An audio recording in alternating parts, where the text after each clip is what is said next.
So guys WrestleMania 40 या फिर Excel जो मन चाहे वो बोल लो। नाइट 2 संडे अब फाइनली एंड हो चुका है, तो चलिए एक बार नजर मार लेते कि आज हमें क्या कुछ देखने को मिला और क्या हमारे कोडी रोड्स चैंपियन बन पाए भी या नहीं। तो वीडियो को एंड तक पूरा देखना। एंड नाउ आप देख रहे हैं रेसलमेनिक्स एंड सब्सक्राइब करना तो बनता है। तो शो की धमाकेदार स्टार्टिंग होती है the return of Stephanie McMahon, जो सबका वेलकम करती है और कहते हैं कि ये रेसलमेनिया मेरे दिल के सबसे ज्यादा करीब है, क्योंकि ये रेसलमेनिया मेरे पति ट्रिपल एच का पहला प्रोड्यूस किया जाने वाला रेसलमेनिया है। एंड देन एक स्पार्क के साथ हमें नाइट 1 का आगाज देखने को मिलता है। बट आज क्या ही एंट्रेंस ली Drew McIntyre and Seth Rollins ने, कसम से मजा ही आ गया। और ये पहला मैच था for the world heavyweight championship. Match की स्टार्टिंग होती है क्लेमोर किक से। हमें लगा कि सेथ गए, लेकिन वो किक आउट कर देते हैं। और भाई साहब क्या ही मजेदार मैच हुआ ये, किक आउट पर किक आउट, क्लोज कॉल्स पर क्लोज कॉल्स। और फिर तो क्या गजब इस मैच ने स्पीड पकड़ ली। दिस इज ऑसम के चैंट इन्हें पहले ही सेकंड में मिल गए। नाइट 1 में तो तरस गए थे दिस इज ऑसम का चैंट लेने, और यहाँ तो शुरुआत से ही ऐसा माहौल था। ड्रू मैकिंटायर क्लेमोर पर क्लेमोर ठोके जा रहे थे, सेथ रॉलिंस किक आउट पर किक आउट किए जा रहे थे,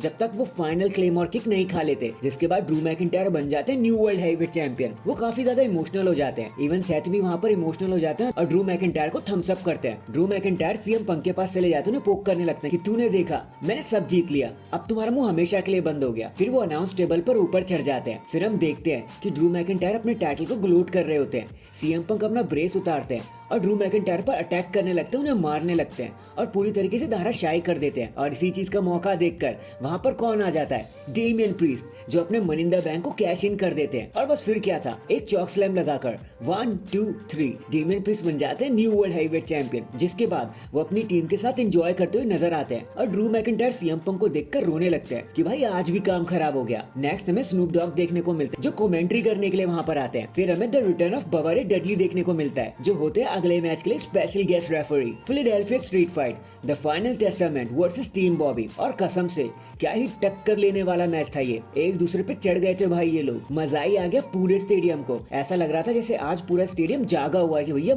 मजा कर देना आप तो। और ये सब किसकी वजह से हुआ, सिर्फ बबा रे डडली की वजह से, क्योंकि वो फिलाडेल्फिया के ही हैं, तो उन्होंने काफी ज्यादा मजा दिला दिया। टेबल्स पर टेबल्स की लाइन ही लगा दी, but in the end super splash on the table लगाकर टीम बॉबी को विक्ट्री मिल जाती है। देखो हमारी प्रेडिक्शन एक तो गलत हो गई, लेकिन मैच देखने में मजा आ गया, तो हु केयर्स। इसके बाद हमें एजे स्टाइल वर्सेस एले नाइट के बीच में एक सिंगल्स मैच देखने को मिलता है। एंड यहाँ पर बताने के लिए ज्यादा कुछ नहीं है, बट हाँ एजे स्टाइल को एक न्यू थीम सॉन्ग मिली, उसे देखकर मजा आया। स्लिम जिम ने इस मैच को प्रोड्यूस कर रखा था। And in the end BFT लगाकर as expected LA Knight match को जीत जाते हैं, बताने के लिए कुछ हुआ भी नहीं था। नेक्स्ट हमें हॉल ऑफ फेम सेरेमनी देखने को मिलती है, जहाँ होते हैं US Express, Muhammad Ali, the Rock की grandmother, Bull, Thunderbolt and the wise man Paul Heyman, और बस सब इनको एक्नॉलेज करते हैं। Next for the United States championship एक triple threat match, Logan Paul versus Randy Orton versus Kevin Owens, जहां Logan Paul पहले तो मस्त प्राइम टैंक पर एंट्रेंस मारते हैं, उसके बाद केविन ओवेंस रेंडी ऑर्टन को गोल्फ कार्ट पर लेके एंट्रेंस कराते हैं, जो काफी फनी लग रहा था। बट फिर मैच स्टार्ट हो जाता है एंड ऑर्टन एंड केविन मिलकर लोगन पॉल की बैंड बजा देते हैं। और भाई साहब नाइट 1 की टक्कर में नाइट 2 काफी ज्यादा बेटर था। हर मैच दिस इज ऑसम का चैंट लिए जा रहा था। On top of that KSI को टेबल पर आरकेओ भी खाना पड़ता है। बट इन दी एंड जैसा कि मैंने आपको बताया ही था, लोगन पॉल हारने वाले नहीं थे, तो लोगन पॉल केविन ओवेंस के ऊपर अपना स्प्लैश लगा देते हैं, पिन करने में कामयाब हो जाते हैं और अपने टाइटल को रिटेन कर लेते हैं। फिर कुछ एडवर्टाइजमेंट के बाद हमें देखने को मिलता है एक वुमेन्स चैंपियनशिप मैच, बेली वर्सेस इयो स्काई। एंड यहाँ पर बताने के लिए कुछ भी खास नहीं था, सिर्फ बेली की इजिप्शियन एंट्रेंस को छोड़कर बाकी सारी चीजें नॉर्मल थी। पूरा स्टेडियम बेली के पीछे ही पड़ा हुआ था। एंड इन दी एंड एक एल्बो ड्रॉप लगाकर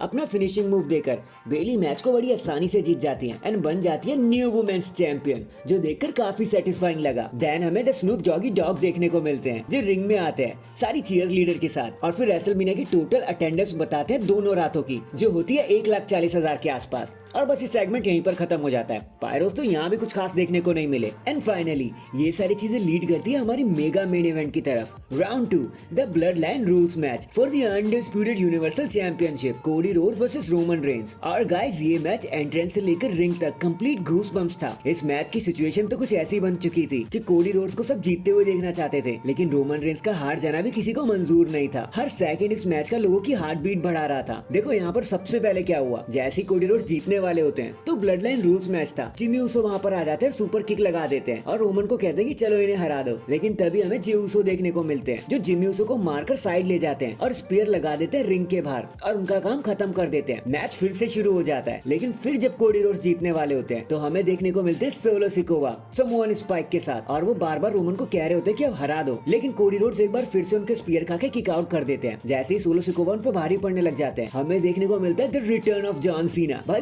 मजा आ गया आज रात तो। जॉन सीना बहुत बुरी तरीके से सोलो सिकोवा पर टूट पड़ते हैं। उसके बाद वो अपना एटीट्यूड एडजस्टमेंट लगाते हैं रोमन रेंस के ऊपर, लेकिन तभी हमें the final boss the Rock देखने को मिलते हैं और फिर होता है the showdown of the century. The Rock and John Cena के बीच में, इन दोनों के बीच में लड़ाई हो जाती है और रॉक जॉन सीना को दे देते हैं द रॉक बारम। और उसके बाद पूरी तरीके से मैच को कंट्रोल में लेकर द रॉक कहते हैं कि बस अब कोडी का खेल खत्म। लेकिन तभी वहाँ पर शील्ड का थीम सॉन्ग प्ले हो जाता है और पीछे से आ जाते हैं सेथ रॉलिंस। लेकिन इससे पहले कि वो कोई हरकत करते, रोमन रेंस उन पर अपना सुपरमैन पंच लगा देते हैं और स्टील चेयर से उन पे अटैक कर देते हैं और कोडी रोड्स एक बार फिर से अकेले हो जाते हैं। फिर से वो मार खाने लगते हैं। लेकिन तभी जब द रॉक सारी चीजों पे कंट्रोल दोबारा से बना लेते हैं, हमें एक मेगा रिटर्न देखने को मिलता है और वो रिटर्न होता है द फिनाम द अंडरटेकर का। वो द रॉक को कन्फ्रंट करते हैं, उन्हें चॉक स्लैम देते हैं और द रॉक को एलिमिनेट कर देते हैं हमेशा के लिए। और बस फिर क्या था, कोडी रोड्स रोमन रेंस को ट्रिपल क्रॉस रोड्स में फंसा लेते हैं एंड देन 1 2 3 और फाइनली